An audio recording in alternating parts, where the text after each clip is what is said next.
Assalamu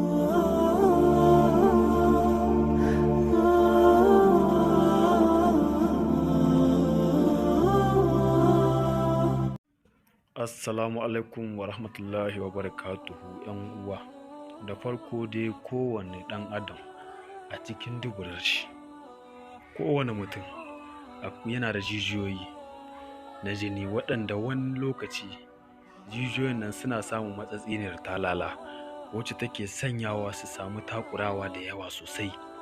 Wannan yake sawa su kumbura, wanda wannan kumburin da suke samu da matsatsin da takurawar duka a cikin duburar ta mutum ta kowane ɗan adam shine yake sanyawa kaga wani tsoro ya fito maka a bakin duburar, wanda jijiyar jini ce wannan. Zaka ji ciwo sosai ko ka ji ƙaiƙayi ko kuma ka ringa jin zubar jini ma. Wannan shi ake cewa basir mai tsoro.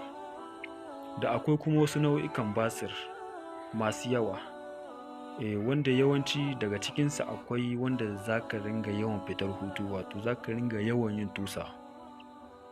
Akwai kuma wanda zai ringa sanyawa ka ji cikinka yana cushewa. Akwai kuma wanda zai ringa sawa ka ringa yin kashi mai tauri.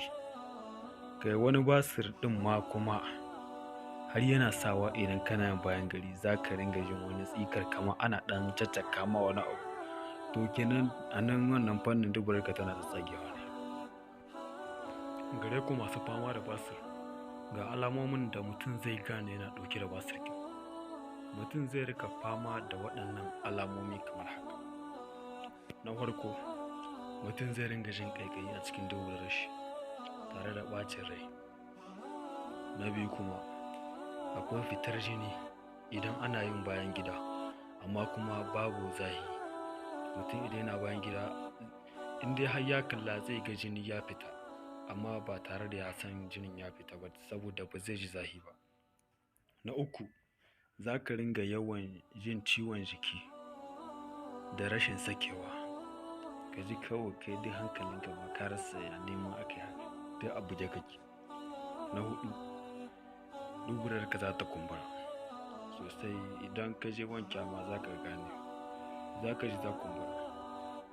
Na biyar kuma, za ka ga kana yin kashin zai ringa fita curi-curi haka, ko kuma wani lokacin ka ji suna fita a dunkule-dunkule tare da wahala kuma. Za ka sha wahala sosai malam mai yin basir. Da akwai wata magana na ji Hausawa suna cewa wai rigakafi ya yi magani. To yanzu za mu ga wannan.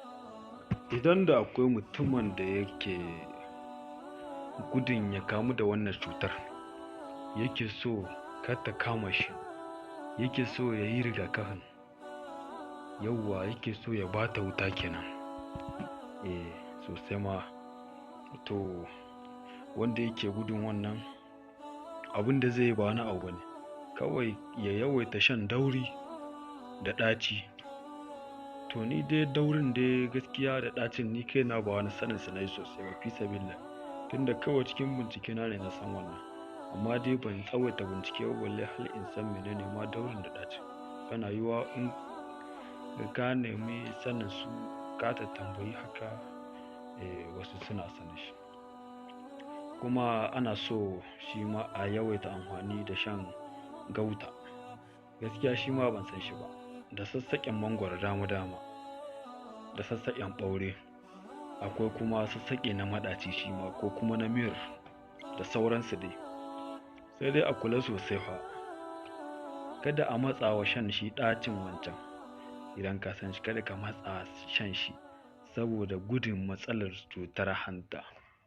Idan ka yawaita shan shi gaskiya za ka gamu da cutar hanta, kenan ka tsagaita, kar ka ba shi ƙarfi.